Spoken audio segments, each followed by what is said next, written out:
வணக்கம்.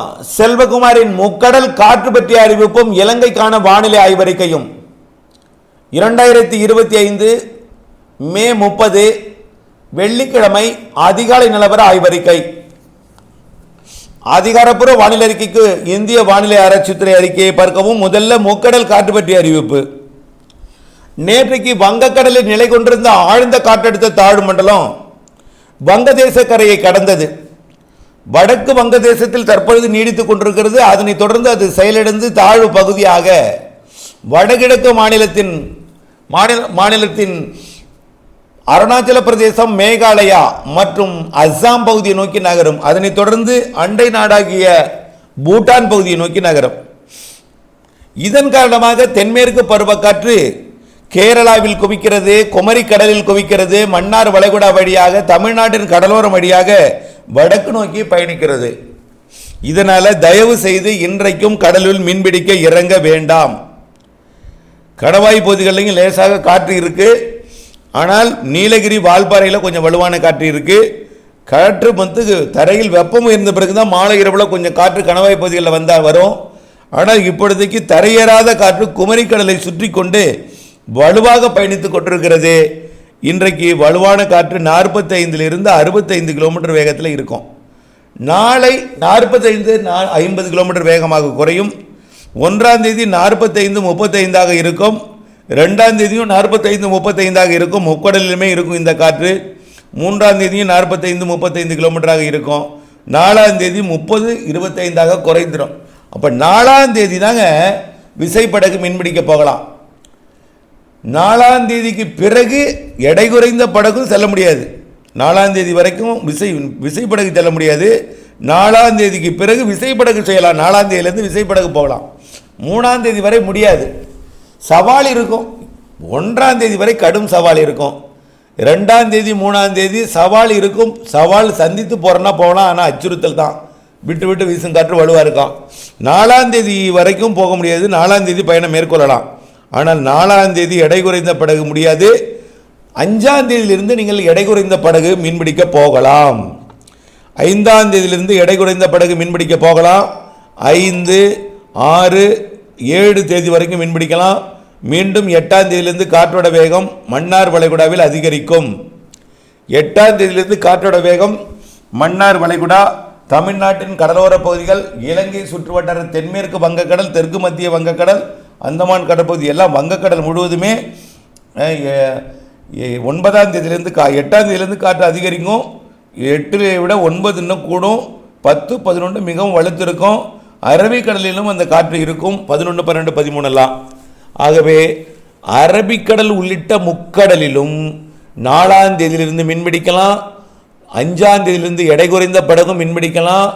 7ஆம் தேதி வரை அனைவரும் மீன்பிடிக்கலாம். 8ஆம் தேதியிலிருந்து மீண்டும் காற்று படிப்படியாக தொடங்கி 9, 10 தீவிரமடைஞ்சு 10ஆம் தேதியிலிருந்து அச்சுறுத்தும் காற்று மாத இறுதி வரை இருக்கும் என்று எதிர்பார்க்கப்படுகிறது. ஆக ஜூன் இறுதி வரை மீண்டும் காற்று அச்சுறுத்தல் இருக்கும். வரக்கூடிய 10ஆம் தேதியிலிருந்து வலுவான காற்று முக்கடலிலும் இருக்கும். குமரிக்கடல், மன்னார் வளைகுடாவில் 65 கிலோமீட்டர் வேக காற்று இருக்கும் 10ஆம் தேதிக்கு மேலே. அப்போ எப்போ உங்களுக்கு சாதகமாக இருக்கும் மீன்பிடித்தலுக்கு அப்படின்னு பார்த்தீங்கன்னா, விசைப்படகுகளுக்கு 2லேருந்து நீங்கள் இறங்கலாம், ஆனால் அச்சுறுத்தல் இருக்கும். 4லேருந்து இறங்கினா நிம்மதியாக மீன்பிடிக்கலாம். 4ஆம் தேதியிலேருந்து இறங்கினா நிம்மதியாக மீன்பிடிக்கலாம். அடுத்தபடியாக 5ஆம் தேதியிலேருந்து எடை குறைந்த படகு மீன்பிடிக்கலாம். எல்லோருமே 7ஆம் தேதி 8ஆம் தேதி வரை மீன்பிடிக்கலாம். 8ஆம் தேதியிலிருந்து படிப்படியாக காற்றோட வேகம் அதிகரிக்கும். புரிஞ்சு போச்சா? ரைட். அடுத்தபடியாக இலங்கைக்கான வானிலை ஆய்வறிக்கை. இலங்கையை பொறுத்த வரைக்கும் சாரல் மழை தொடர்ந்து கொண்டிருக்கிறது. நல்ல மழை தொடர்ந்து கொண்டிருக்கு. இலங்கையில் தொடர்ந்து மழை இருந்து கொண்டே இருக்கும். இலங்கையில் தற்பொழுது சாரல் மழை. இன்றைக்கு கனமழையே இருக்குது. இலங்கையோட தென்மேற்கு பகுதி, வடக்கு கிழக்கு மாகாணங்களுக்கு இன்றைக்கு 30ஆம் தேதி மழை இருக்குன்னு சொல்லியிருந்தோம். காரணம், தமிழ்நாட்டின் டெல்டா மாவட்டங்கள் வரைக்கும் மழை இருக்குன்னு சொல்கிறோம். அதனால் இன்றைக்கு மாலையில் வடக்கு கிழக்கு மாகாணங்களுக்கு மழை இருக்குது, மேற்கு மாகாணங்களுக்கும் மழை இருக்குது. தென்மேற்கு பகுதி, மேற்கு பகுதி, வடக்கு கிழக்கு பகுதியில் மழை இருக்குது.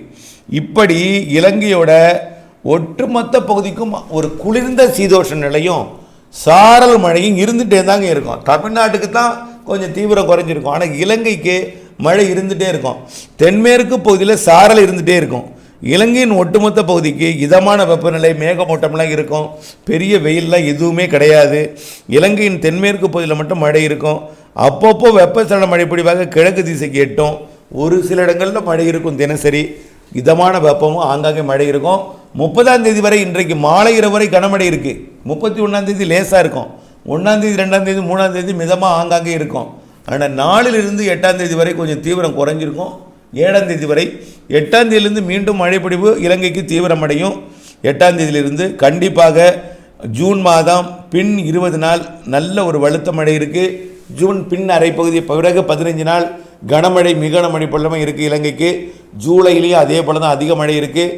ஆகஸ்ட்லேயும் செப்டம்பர் அக்டோபரில் நல்ல மழை இருக்குது. காற்று சுழற்சி நம்ம ஏற்கனவே சொன்னோம், கடல் வெப்பம் சாதகமாக இருக்கிற காரணத்தினால காற்று சுழற்சி மழைப்பிடிப்பு ஏற்படுத்தும்னு சொல்லியிருந்தோம். இப்போ 8ஆம் தேதிக்கு பிறகு வரக்கூடிய நிகழ்வு கூட நிலநடுக்கோட்டை ஒட்டி அமையக்கூடிய காற்று சுழற்சி தான். தென்னரைக்கோள நிகழ்வு தான். தென்மேற்கு பருவக்காற்றை கட்டுப்படுத்தி இலங்கை வழியாகவும் கேரளா தமிழ்நாடு வழியாகவும் ஊடுருவும் வண்ணம் காற்றை கட்டுப்படுத்தி அமைப்பை கொண்டு ஏற்படுத்த போகிறது. இதனால் மழைப்பிடிப்பு ஏற்பட போகிறது. இந்த மாத 8ஆம் தேதியிலிருந்து மழைப்பிடிப்பு இலங்கைக்கு கூடும். 10, 11, 12 இன்னும் கூடியிருக்கும். 15ஆம் தேதிக்கு மேலே வலுத்த மழையெல்லாம் இருக்குது இலங்கைக்கு என்பதை தெரியப்படுத்த விரும்புகிறேன். ஆகவே இப்படி ஜூன், ஜூலை, ஆகஸ்ட், செப்டம்பரில் காற்று சுழற்சிகள் உருவாக வாய்ப்பு இருக்குது. செப்டம்பர் அக்டோபரில் வலுவான சுழற்சி உருவாக வாய்ப்பு இருக்குது. செப்டம்பர் அக்டோபரில் இலங்கை சுற்றுவட்டார பகுதியில் அமையக்கூடிய காற்று சுழற்சியும், ஆந்திர பிரதேசத்தில் அமையக்கூடிய நிகழ்வும், கேரளா வழியாக வரக்கூடிய தென்மேற்கு பருவமழை எல்லாம் ஒன்றிணைந்து நல்ல ஒரு மழைப்பிடிப்பை செப்டம்பர் அக்டோபரில் இலங்கைக்கு கொடுக்க இருக்கிறது. சராசரிக்கு கூடுதல் தென்மேற்கு பருவமழை என்பதில் மாற்றம் இல்லை. கண்டிப்பாக தென்மேற்கு பருவமழை இந்த ஆண்டு காற்று பகுதியிலையும் பொழியும்.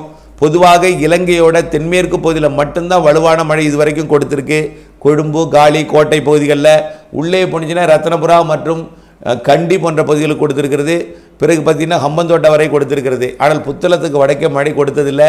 ஆனால் இந்த ஆண்டு புத்தளத்துக்கு வடக்கே அவ்வப்பொழுது வடக்கு கிழக்கு மாகாணங்களுக்கும் கொடுக்கும். அதே போல் கிழக்கு பகுதிக்கும் கொடுக்கும். வெப்பசலன மழையாக வடக்கு கிழக்கு மாகாணங்களுக்கு வரும். சில நேரங்கள் வலுவான தென்மேற்கு பருவமழை ஏற்படும் பொழுதும் வடக்கு கிழக்கு மாகாணங்களுக்கு வரும். பெரும்பாலும் மழை தென்மேற்கு பகுதிகளில் இருந்து கொண்டே இருக்கும்.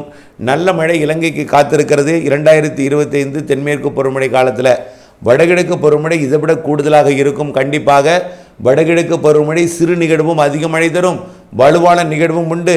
கடல் வெப்பம் 31 டிகிரி வரை உயர்ந்திருக்கிற காரணத்தினாலே வரக்கூடிய நாட்களில் எல்லாம் பெரிய நிகழ்வு எதுவும் இலங்கை தமிழ்நாடு அருகே வராது என்பதன் காரணமாக வடகிழக்கு பருவமழை வரைக்கும் உயர்வாகவே இருக்கும் கடல் வெப்பம். இதனால் காற்று சுழற்சிகள் உருவாகும். வடகிழக்கு பருவமழை வலுவான நிகழ்வுகளை ஏற்படுத்தும். நிறைய மழைப்பிடிப்பை இலங்கைக்கு தரும் என்பதில் மாற்றமில்லை. இணைந்தே இருங்கள் அப்டேட்ஸுடன். மழைநீரை சேகரியுங்கள். மழைநீர் கைவசம் தேக்கி கவலை இல்லாமல் விவசாயம் செய்யுங்கள். நன்றி.